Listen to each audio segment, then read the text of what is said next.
There has been a significant escalation in the Trump administration's approach to Iran and its proxies. The military strikes against the Houthis and the simultaneous offer of negotiation on the nuclear issue, while coupled with a firm red line against Iran obtaining a nuclear weapon, suggests a maximum pressure strategy with a diplomatic off-ramp.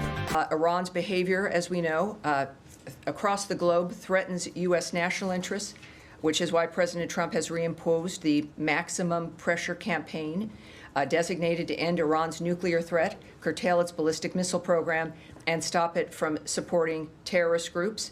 The president has made clear Iran can never have a nuclear weapon. The emphasis on restoring deterrence and rebuilding the military underscores the administration's focus on projecting strength in the region.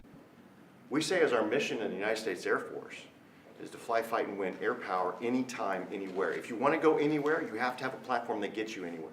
This provides the president options from the very one end, which is a quick response, and then we can get right back into fighting stance without having to deploy troops that are going to take maybe months and cost more lives. We can be back in fighting stance, and maybe we restore that deterrence.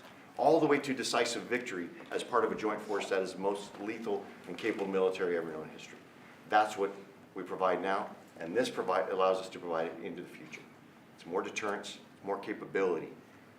It's what peace through strength looks like into the future, Mr. President. The F-47 will be the most advanced, most capable, most lethal aircraft ever built.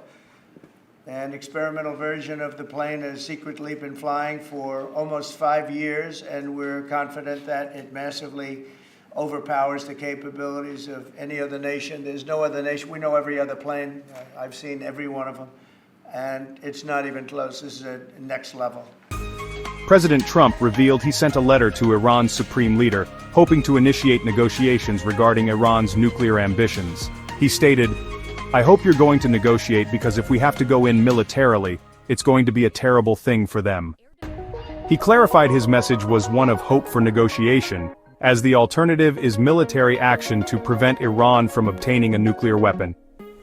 The other alternative is we have to do something because you can't let them have a nuclear weapon. Defense Secretary Hegseth reiterated this firm stance. They will not be allowed to have a nuclear weapon. Increased tensions between the U.S. and Iran are expected, while the success of diplomatic efforts with Iran remains uncertain given the Supreme Leader's previously stated unwillingness to be bullied.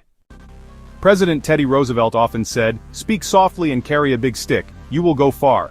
American big stick foreign policy is clearly being used by President Trump, and he's sending a message to Iran that he is actually willing to use the stick, in clear contrast to Biden's empty don't policy. Leave us a comment, share, and subscribe for more updates. For the first time, the United States is sanctioning a so-called teapot refinery in China for purchasing millions of barrels of oil worth approximately $500 million. We are also sanctioning several additional entities and vessels in Iran's shadow fleet for shipping millions of barrels of Iranian oil to China. Iran's behavior across the globe threatens U.S. national security interests. President Trump has reimposed a maximum pressure campaign designed to end Iran's nuclear threat, curtail its ballistic missile program, and stop it from supporting terrorist groups. The maximum pressure campaign is designed to drive Iran's oil exports, which it uses to fund its destabilizing activities, to zero.